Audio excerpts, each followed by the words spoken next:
Hey everyone, welcome back to English to Go, where learning English is simple and enjoyable. I'm Ryan. And I'm Julia. It is so wonderful to be here with you today. Julia, can I ask you something before we begin? Of course, what is it? Do you have a strong opinion about mornings? Because I have a very strong opinion about mornings. Oh no, let me guess. You are not a morning person. I think mornings are a beautiful idea that I personally want nothing to do with. That is honestly the most relatable thing you have ever said, Ryan. And wait, did you notice what you just did? I complained about mornings? You expressed an opinion perfectly. And that, everyone, is exactly what today's masterclass is all about. Oh, wow, I did, didn't I? You really did. And by the end of today, all of you watching will be doing the same thing, naturally, confidently, and just like a native speaker. But before we jump in, if you are enjoying English to Go and you want to keep learning with us, please hit that like button right now. It takes 1 second and it genuinely helps us so much. Yes, and please subscribe to the channel so you never miss a new episode. Also, and this one is important, share this video with a friend or a family member who is learning English. Learning together is always faster and a lot more fun. Okay, we are ready. Let's get into it. So, Julia, here is the truth. When someone asks me in English, what do you think about that? I freeze completely, like a computer that stops working. Tell me more. What goes through your head in that moment? Okay, so first I think of my answer, but I think of it in my own language. Then I try to translate it. Then I panic because I can't find the right English word. Then I just say yes or I don't know, and the conversation moves on without me. Ryan, I want every single person watching right now to hear this. What you just described is the #1 experience of English learners everywhere. You are not alone, not even close. Really? Really, the problem is not your English. The problem is that nobody has given you the right toolkit, the right phrases, the right structure, the right confidence. Once you have those tools, your opinion comes out naturally in English without the panic and without the freeze. Okay, I want those tools. Give me every single one. That is what this masterclass is for. Here's our roadmap for today. We're going to move through 3 clear steps. Step 1, core vocabulary, the key words you need to even begin. Step 2, native phrases, organized into 4 categories just like a real English class. And step 3, a real-life role play where Ryan and I use everything we learned in actual conversation. By the end, you'll have a complete, ready-to-use toolkit. I love a good roadmap. Let's go. Before we get to full phrases, let's make sure we have 5 key words locked in. These are the building blocks. Everything else we learned today connects to these. Okay, hit me. Word number 1, opinion. Opinion. An opinion is what you personally think or feel about something. It is not a fact. It is your view. My opinion, your opinion, they can be completely different and both are valid. So a fact is the sky is blue, and an opinion is I think the sky is more beautiful at sunset. That is a perfect example. Word number 2, agree. Agree. To agree means you think the same thing as another person. You share the same idea. I agree with you. It's a positive connection. Got it. What's number 3? Disagree. The opposite. To disagree means your opinion is different. Notice it's not about fighting. It's just about having a different view. Disagree. Okay, and it's not rude to disagree. Not at all, if you use the right words, and we will teach you exactly those words. Number 4, point. Specifically the phrase, your point, or I see your point.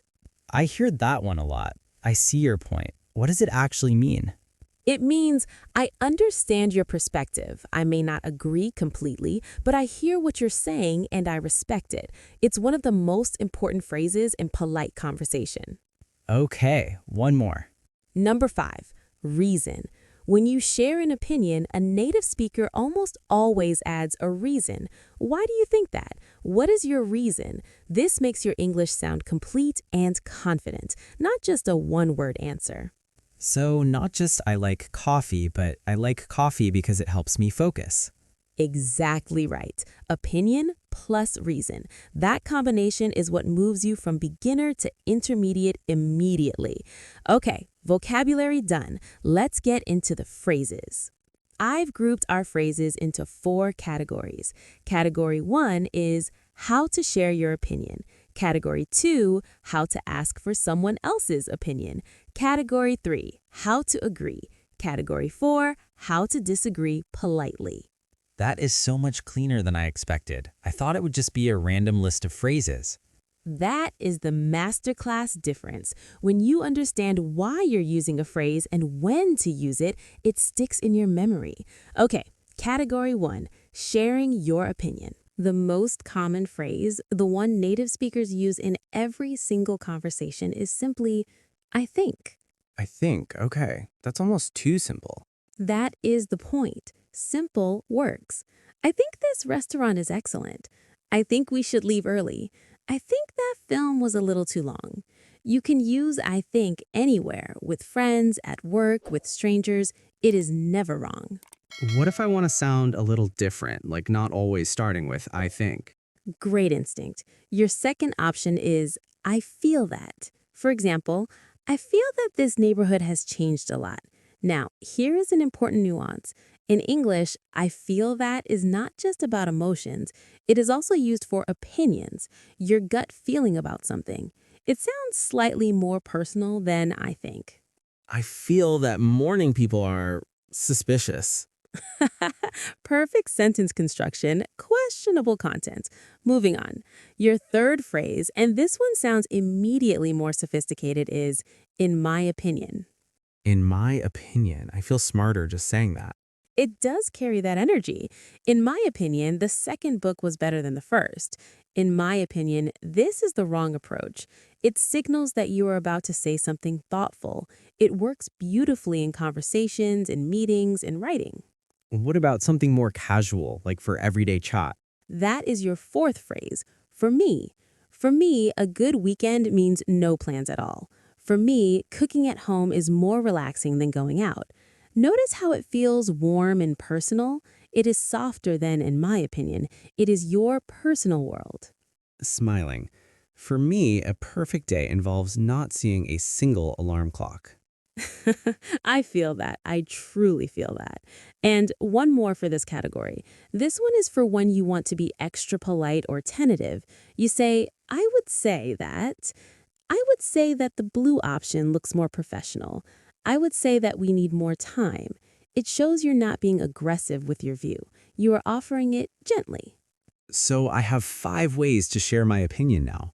I think, I feel that, in my opinion, for me, and I would say that. Exactly. And the more you rotate through them, the more natural and fluent you will sound. Native speakers do not repeat the same opener every time. Category 2. This one is just as important, maybe more important, because conversation is not a monologue. It goes both ways. After you share your view, you need to invite the other person in. Right, otherwise it's just a speech. Exactly. The most natural question is, what do you think? Short, warm, open. You can say it after almost anything. I think we should try that new place downtown. What do you think? What do you think? Yeah, that flows really easily. A second option, slightly more specific, is, do you agree? This is great when you've made a clear statement and you want to know if the other person is on your side. I feel like the movie was a bit slow. Do you agree? What if I want to ask about something they know more about than me? Then you use, what's your take on? What's your take on learning grammar before speaking? What's your take on that new policy at work? The phrase take here means perspective or opinion. It sounds natural, it sounds modern, and it opens up a real conversation. Taking notes enthusiastically. What's your take on? I like that one. That feels very native. It really does. And the final one for this category, use this when you want to show that you genuinely value what the other person thinks. I'd love to hear your thoughts. I'd love to hear your thoughts on this. It's warm, it's respectful, and it makes people feel listened to. That one sounds almost kind of generous. That is the perfect word for it. Generous. It's a generous phrase. Okay, category 3. Now, when you agree with someone, you have many options beyond just saying yes. The first and most direct is, I agree with you, or simply, I agree. Clean, clear, confident. I agree. I agree with you. Simple. The next one carries more energy. Exactly. One word, but it's very powerful. When someone says something and you respond with exactly, it tells them you are 100% right. I was thinking the same thing. Exactly. Yes, I like that. It feels very alive. Another warm one, you're right. You're right. That is a much better idea. 3 words and the other person genuinely feels heard and valued. Use this generously. What about when you agree but want to add something of your own? Great question. That's where you use I agree, and I also think I agree that the park is beautiful, and I also think it's the best place in the city to think clearly. You validate their points and then build on it. That's the structure of a real, sophisticated conversation. So agreeing is not just saying yes, it's an invitation to keep talking. That is beautifully put, Ryan. Yes, exactly that. And now, the category that makes most beginners the most nervous, how to disagree without sounding rude. Ryan, why do you think this one feels scary?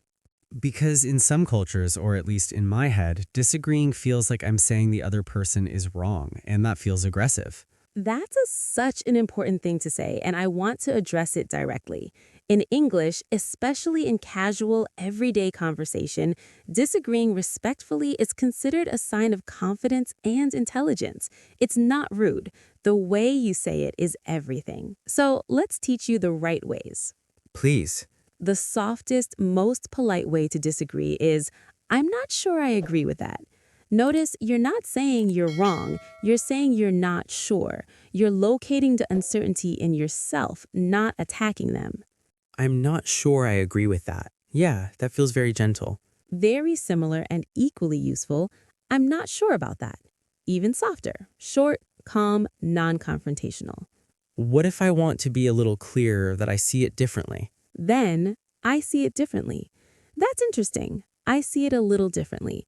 It's direct without being harsh. You are simply naming that there are 2 valid perspectives. And what about the phrase you mentioned earlier, I see your point, but... Yes, this one is gold. I see your point, but I think there might be another way to look at it. The phrase, I see your point, does something very important. It tells the other person you have listened to them before you disagree. That's the key to respectful disagreement. Listen first, acknowledge first, then offer your different view. So the structure is acknowledge, then redirect. Exactly. And the final phrase for this category, and this one is very useful when you partially agree. Maybe, but I think the cost might be an issue. It shows you're open-minded. You're not completely closing the door. You're saying, that's possible. Here's my concern, though. I love maybe, but it feels very honest without being harsh. It is one of the most versatile phrases in a native speaker's toolkit. Okay, Ryan, before we do the role play, let's do a fast recap of all 4 categories. Looking at notes. Sharing opinions. I think, I feel that, in my opinion, for me, and I would say that. Asking for opinions. What do you think? Do you agree? What's your take on? I'd love to hear your thoughts. Agreeing. I agree. Exactly. You're right. I agree, and I also think. Disagreeing politely. I'm not sure I agree. I see it differently. I see your point, but. Maybe, but. Genuinely impressed, Ryan. That was perfect. Did everyone catch that? That's your complete toolkit. Now, let's use it. Okay, everyone, this is my favorite part of every masterclass, the role play. This is where everything we just learned stops being theory and starts being real English. We are going to do 2 short scenes. Watch closely. Every phrase we use you will recognize from today's lesson. I'm ready. Let's go. So Ryan, I was thinking about booking a trip. In my opinion, a beach holiday is the perfect way to recharge. What do you think? I see your point. Beaches are definitely relaxing. But for me, I would say that a city trip is more exciting. There's always something to explore. That's interesting. I see it a little differently. I feel that cities can be exhausting. All that walking, all the noise. Maybe, but isn't that part of the energy? I think the best memories come from being a little lost in a new city. Okay, you're right that some of my best travel memories were in cities. I agree with you on that. I'd love to hear your thoughts. Where would you go first? In my opinion, Tokyo. Absolutely Tokyo. What's your take on Japan? I think Japan is one of the most incredible countries in the world, so maybe a city trip it is. Okay, did you catch all of those? We used, in my opinion, for me, I see your point, I see it differently. Maybe, but, you're right, I agree with you, I'd love to hear your thoughts, and what's your take on? And notice, we disagreed twice, and it felt completely natural and friendly. That is the power of using the right phrases. Julia, what's your take on the best way to learn English? I feel that watching films and TV shows is really effective. I agree that it's helpful, and I also think consistency matters more than the method. What do you think is harder, grammar or pronunciation? For me, pronunciation is more difficult because I can memorize grammar rules, but speaking sounds natural only with a lot of practice. Do you agree? I'm not sure I agree completely. I would say that grammar is harder for most people in the long run because the rules are so many and so complex. But I see your point. Pronunciation requires a different kind of effort. Exactly. It's almost like a physical skill. You're right, it really is. Short scene, but we use phrases from every single category, sharing, asking, agreeing, and disagreeing, all within a completely natural conversation. That is fluency in action. And the beautiful thing is, you can have these conversations right now, today, with these exact phrases. Before we go, we have a question for you, and we truly want to hear your answer. Using the phrases from today's lesson, tell us, in your opinion, what is the best way to practice English every day and why? Give us a full sentence. Use "in my opinion," or "I think," or "for me," and add a reason with "because." Write your answer in the comments below. It is great practice, and we genuinely read every single one. We would love to see you using today's phrases for real. Thank you so much for joining us in today's masterclass. We know your time is valuable. There are 1,000 things you could be doing right now, and we truly appreciate you spending it with us and with the English to Go community. Smiling, signature energy, keep using those phrases, keep practicing, and remember, English to go, take it with you. Bye-bye, everyone.